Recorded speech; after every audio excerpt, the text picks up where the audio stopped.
कृष्णा कृष्णा हरे हरे हरे राम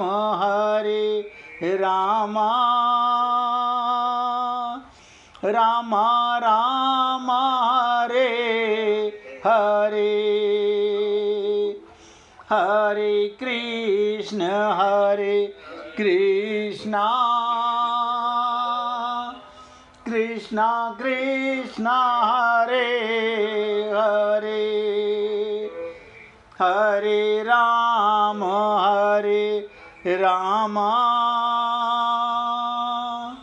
राम राम हरे हरे हरे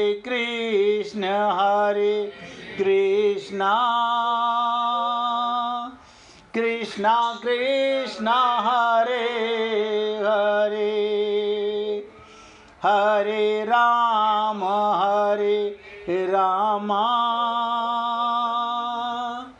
राम राम हरे हरे हरे कृष्णा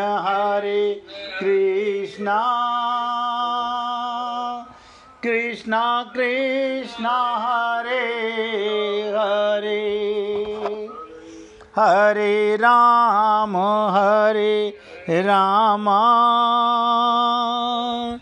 राम राम हरे हरे। सभी पुण्य आत्मा ध्यान से सुनिएगा, अभी कथा समाप्त नहीं हुई है। बड़ा सन्यासी क्रोध में आग बबूला होता रहा और छोटा हाथ जोड़कर मुस्कुराते हुए बोला, आप सही कह रहे हैं महाराज, जब रूप का आकर्षण माथे पर चढ़ता है तब कुछ और नहीं दिखता। मैंने तो उस महिला का साथ कब का छोड़ दिया, परंतु आप तो अभी तक खोपड़ी में बैठाए हुए हैं। क्या केवल स्त्री के स्पर्श से ब्रह्मचर्य भंग होता है? ब्रह्मचर्य का स्थान, ध्यान से सुनो, आत्मज्ञान शरीर में नहीं अंदर होता है, बाहर नहीं। ये बाहर की पोशाक, बाहर की दाढ़ी, बाहर के गेरवे वस्त्र, ये आत्मज्ञान नहीं है, ये संतों की पहचान नहीं है।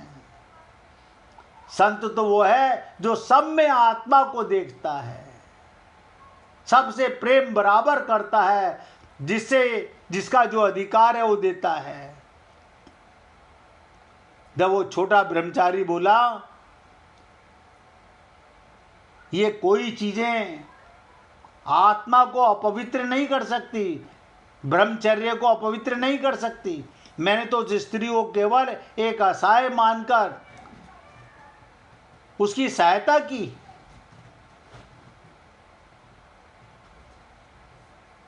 और आगे चल पड़ा। सन्यासी जीवन में काम, क्रोध, मद, मोह आदि किसी का स्थान नहीं। ये सब सुनकर बड़े सन्यासी को हाथ जोड़कर छोटे सन्यासी से कहने लगे, अब देखिएगा, अब बड़े सन्यासी को भी समझ आ गई। आज छोटे सन्यासी से कह रहा है, मुझे क्षमा कीजिए, आप आयु में मुझसे छोटे हैं परंतु ज्ञान में मुझसे बहुत बड़े हैं, मुझसे अपराध हुआ। तब छोटे सन्यासी ने कहा, आपने सीख ले ली, यही पर्याप्त है, बाकी सब आप मुझे आपकी सेवा करने दें, यही मेरा धर्म है कि मैं आपका अनुगामी बनूं। तो आप और हम लोगों को शिक्षा क्या लेनी चाहिए? हमें शिक्षा मिलती है, मनुष्य बाहर की बुराई से तभी आकर्षित होता है जब उसके अंदर उन बुराइयों के लिए स्थान हो। यदि मनुष्य का हृदय निर्मल है तो बाहर की कोई बुराई उस पर हावी नहीं होती। भगवान श्री कृष्ण इसीलिए कहते हैं, रामचरितमानस में तो भरा पड़ा है, निर्मल मन जन सो मोहि पावा। हे पुण्य आत्माओं, आप और हम लोग अपनी बुद्धि से सोचते हैं, क्यों? हम किसी गुरु की शरणागति तो होते नहीं, हम समझ ही नहीं पाते शरणागति का भाव क्या है, शरणागति का मतलब क्या है। अब इसी श्लोक पर थोड़ा सा और चर्चा करेंगे, फिर आपको बताऊंगा कि तीनों लोकों के स्वामी भगवान श्री कृष्ण भी कैसी कैसी लीला करते हैं। लास्ट में एक छोटी सी लीला और आपको सुनाऊंगा। इस मनुष्य शरीर में दो विभाग हैं, एक तो इसके सामने पुराने कर्मों के फल रूप अनुकूल प्रतिकूल परिस्थितियाँ आती हैं, और दूसरा ये नया पुरुषार्थ, यानी आप हम लोग वो सब भोगते हैं जो हमारे पूर्व जन्मों के कर्म होते हैं, और नया कर्म करके अपने पुरुषार्थ को नए कर्मों के अनुसार इसका भविष्य का निर्माण होता है। इसलिए शास्त्र, संत, महापुरुष, विधि निषेध, राज्य आदि का शासन केवल मनुष्य के लिए होता है। आप सोचो कितने राजा हैं, राजा जनक हुए, भक्त प्रहलाद हुए, राजा अम्बरीश हुए, ऐसे अनंत राज्य हैं, राजा हुए जिन्होंने राज्य किया लेकिन भगवान के निमित्त कर्म किया।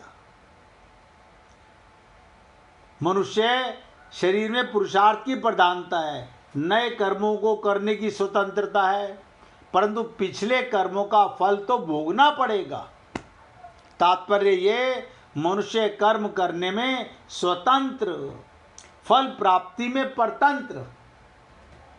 फल आपके हाथ में नहीं है, परंतु अनुकूल और प्रतिकूल से प्राप्त परिस्थिति सामग्री बना सकता है, क्योंकि ये मनुष्य शरीर अपने उद्धार के लिए और अपने पुराने कर्मों का फल भोगने के लिए मिली है। आप और हम लोग चाहें तो इसी देह में भगवत प्राप्ति कर सकते हैं, चाहें तो। अब ये चाह चालाकी से नहीं होगी, शरणागति से होगी। अब इसमें एक विशेष समझने की बात क्या है आप और हम लोगों के लिए, इस मनुष्य जीवन में ध्यान से सुनो, प्रारब्ध के अनुसार जो भी शुभ और अशुभ परिस्थितियां आती हैं, कभी हम बीमार होते हैं, कभी हम परेशान होते हैं, कभी हमारे ऊपर बड़ी बड़ी परिस्थितियां आती हैं दुख की, उन परिस्थितियों को मनुष्य सुखदायी या दुखदायी तो मान सकता है, पर वास्तव में देखा जाए उन परिस्थिति से सुख या दुखी होना कर्मों का फल नहीं, मूर्खता का फल है। अरे मैंने जैसा पिछले जन्मों में किया था वैसा फल मुझे भगवान दे रहा है। इसमें भगवान को कटघरे में खड़ा करना, बल्कि अपने आप को होश में लाना चाहिए कि मैंने पहले कोई गलती की होगी जो मुझे ये कष्ट मिल रहे हैं, अब मुझे उन कर्मों से बचना चाहिए। कारण, और ध्यान से सुनिएगा, ये कर्म कौन से, केवल मनुष्य शरीर के ही भोगते हैं हम लोग, और किसी पशु योनि पक्षी योनि के कर्म होते ही नहीं हैं। ये बड़ी विचित्र चीज है। केवल एक मनुष्य शरीर है, उसी कर्मों का इतना अनंत लेखा जोखा है, अनंत जन्मों में अनंत कर्म किए होंगे, और उन अनंत अनंत कर्मों में कोई आप हम लोगों ने नेक कर्म भी किया होगा, जिससे आज आप और हम सब सत्संग में आते हैं। देखिएगा भगवान इसका फल भी दे रहे हैं हमारे को। आप और हम लोगों ने कोई ना कोई सत्कर्म भी किया होगा। भगवान उधार नहीं रखते, भगवान उसका फल दे रहे हैं हमारे को। आप ये नहीं कह सकते कि प्रभु क्या मैंने पाप ही पाप किए थे। आपको जब भी कोई फल मिला होगा वो भगवान कभी अपने पास उधार नहीं रखते। तो विशेष बात समझने की, जीवन में प्रारब्ध के अनुसार जो भी शुभ अशुभ, ध्यान से सुनेंगे, जो भी शुभ अशुभ परिस्थिति आती है, उस परिस्थिति को मनुष्य सुखदायी या दुखदायी तो मान सकता है, सुखदायी या दुखदायी मान सकता है, पर वास्तव में देखा जाए तो उस परिस्थिति से सुखी या दुखी होना कर्मों का फल नहीं, मूर्खता का फल है। इसलिए पुण्य आत्माओं, हमें मूर्ख नहीं बनना है। और मैं बताना भूल गया, किसी भक्त को भजन सुनाना हो तो बड़ी इच्छा है। वैसे मैं आज सुनना चाहता था मिसिज मेहरा से, गोपाल चले आओ। जब मैं लाला की कीर्तन करा रहा था तो ऐसा लग रहा था कि मिसिज मेहरा अगर भजन सुनाएं, गोपाल चले आओ, तो मैं निवेदन करता हूँ अगर उनको मौका मिले वो सुनाएंगी भैया, उन्हीं से भजन सुनेंगे। अब सुनिएगा, आखिरी बात बताने जा रहा हूँ। कारण की परिस्थिति तो बाहर से बनती है और सुखी दुखी होता है वो स्वयं। उस परिस्थिति के साथ अपना संबंध करने से वो सुख दुख का भोक्ता बनता है। अगर मनुष्य उस परिस्थिति के साथ संबंध ना करे, उसका सदुपयोग करे, तो वही परिस्थिति इसका उद्धार की सामग्री बन जाती है।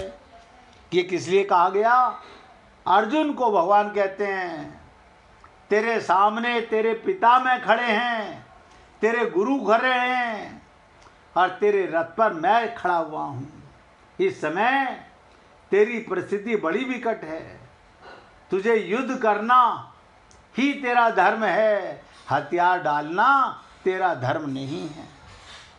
तो कहने का तात्पर्य, सुखदायी परिस्थितियों का सदुपयोग हो, दूसरों की सेवा करना, और दुखदायी परिस्थिति का सदुपयोग हो, शुभ भोग की इच्छा का त्याग करना। तो मैंने आपसे निवेदन किया था एक छोटी सी लीला सुनाने का। अभी चर्चा कल इससे भी ज़्यादा गंभीर होगी इसी श्लोक पर, ये भी आपको बता रहा हूँ।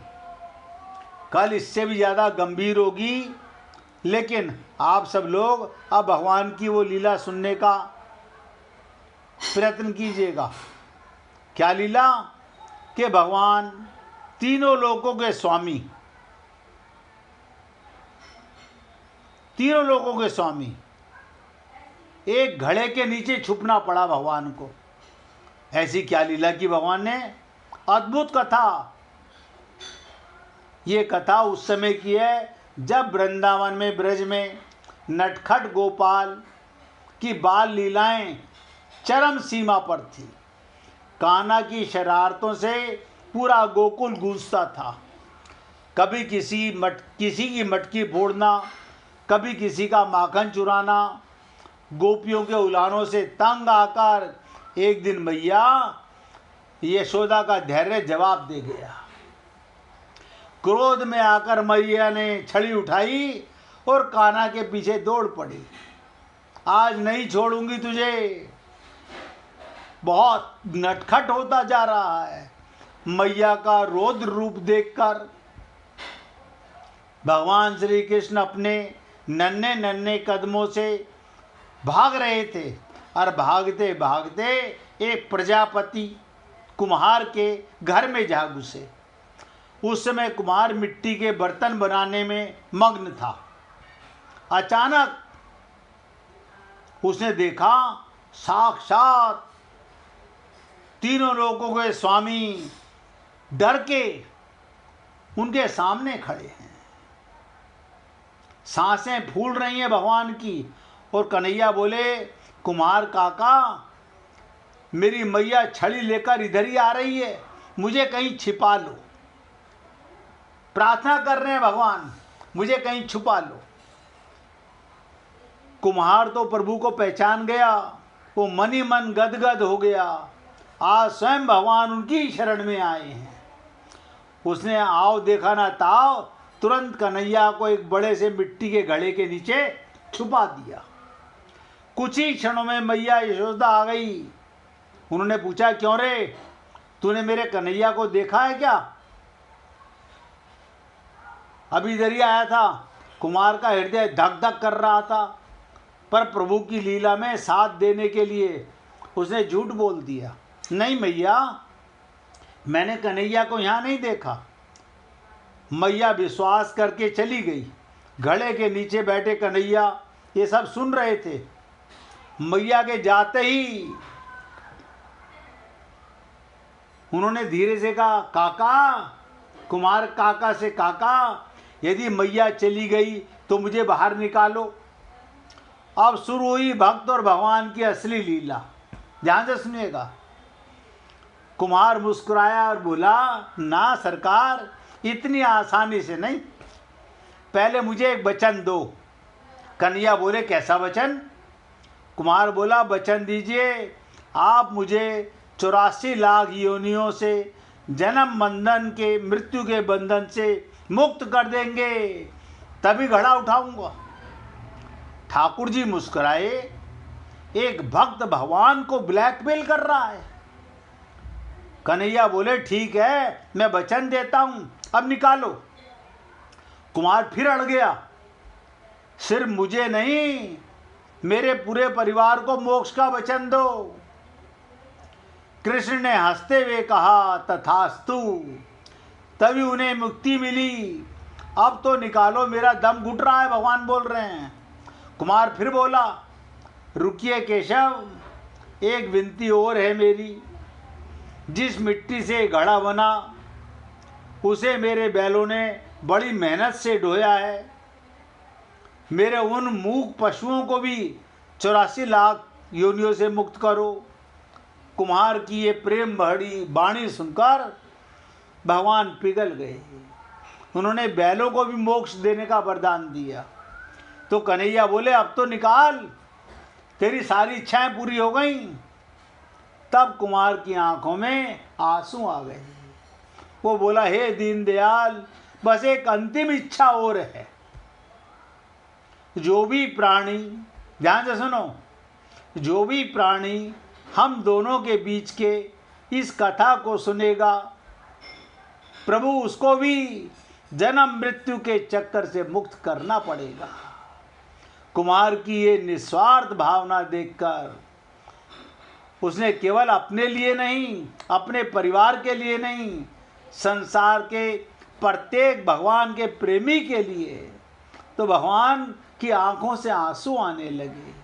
और प्रसन्न होकर भगवान बोले, तथास्तु। जो कोई इस कथा को प्रेम से सुनेगा उसे मेरी भक्ति और मुक्ति प्राप्त होगी। तब जाकर कुम्हार ने घड़ा उठाया और सामने साक्षात पर ब्रह्म नारायण खड़े हुए थे। कुम्हार उनके चरणों में गिर पड़ा, आंसुओं से प्रभु के चरण पखारने लगा और उस चरणामृत का पूरा घर में छिड़काव किया। अंत में प्रभु के गले लगाकर इतना रोया कि प्रेम के उस सागर में सदा के लिए विलीन हो गया। हे पुण्य आत्माओं, मैंने ये सोच के कि आप और हम लोगों ने बहुत पाप किए हैं, शायद कुम्हार की बात हमारा नारायण हमारे अंदर बैठा सुन रहा होगा। अगर आप और हम लोगों ने प्रेम से इस लीला को सुना होगा तो विश्वास कीजिए, भगवान तो भक्त के बस में होते हैं। मैं तो जी भैया, क्या बोल रहे हैं? जय हो मेरे प्रभु, धन्य हो मेरे भाई। अब मिसिस मेहरा से भजन सुनिए भैया, सुनाइए जरा स्पीकर पास करके।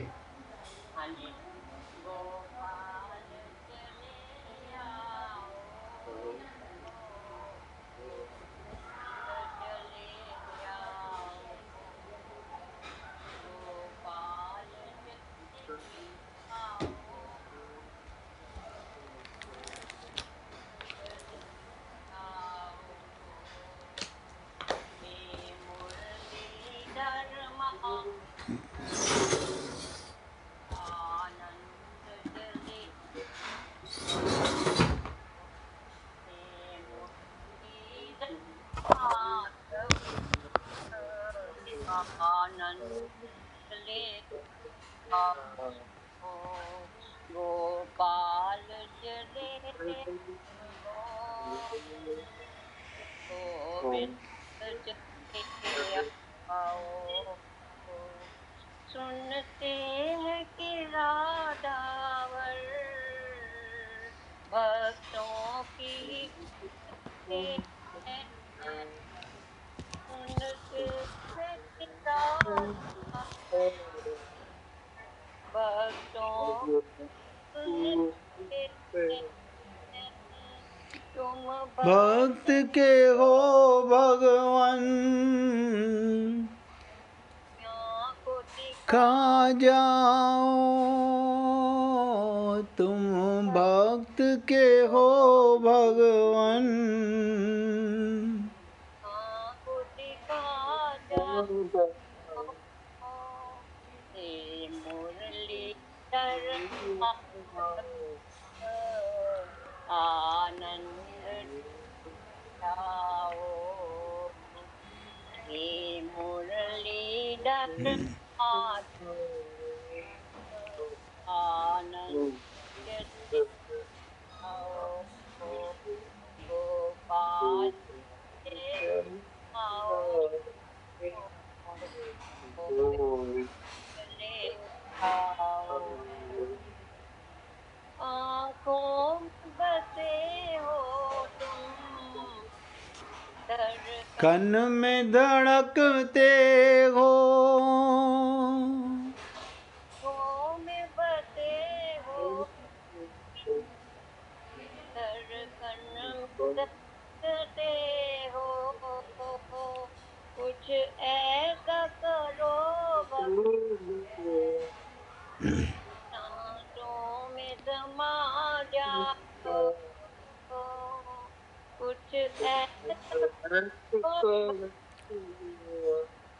सांसों में समा जाओ।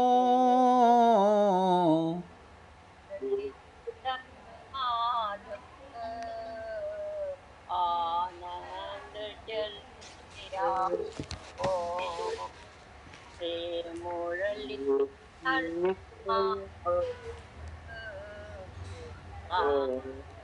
चले आओ। गोपाल चले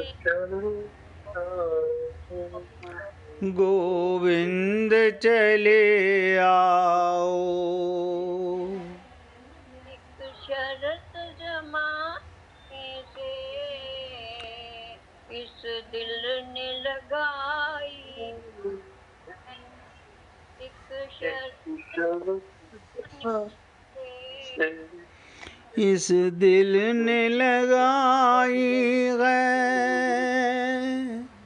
मुझको बुला लो तुम या खुद ही ले लो, या मुझको या खुद ले लो।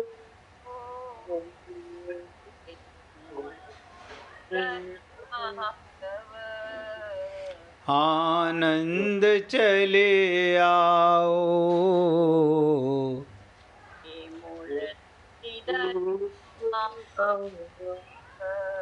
आनंद चले आओ। गोपाल चले आओ। चले आओ। तेरे दर्शन को मोहन ये नैन तरसते हैं, तेरे दर्शन को ये नैन तरसते हैं। एक पल भी चैन नहीं, दिन रैन बरसते। एक पल भी चैन नहीं, दिन रैन बरसते हैं। है अर्ज़ मेरी तुमसे अब और न तरसा है तुमसे तरसा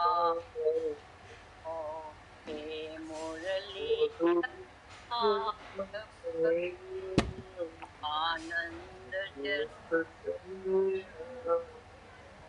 हे मुरली आनंद चले आओ, आनंद चले आओ, सानंद चले आओ, आनंद चले आओ, आनंद हे मुरली माधव आनंद चले हे मुरली माधव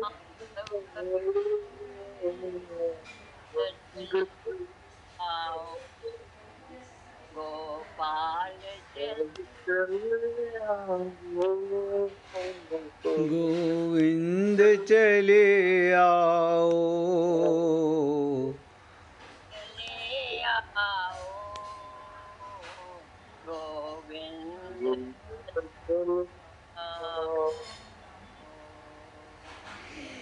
बोलिए वृंदावन बिहारी लाल की जय जय श्री राधे, जय जय श्री राधे।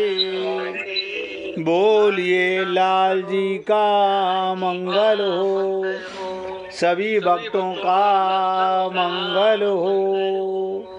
सबको राधे राधे भैया, सबको राधे राधे भाई, राधे राधे, सबको राधे राधे जी, राधे राधे, राधे राधे प्रभु, राधे राधे।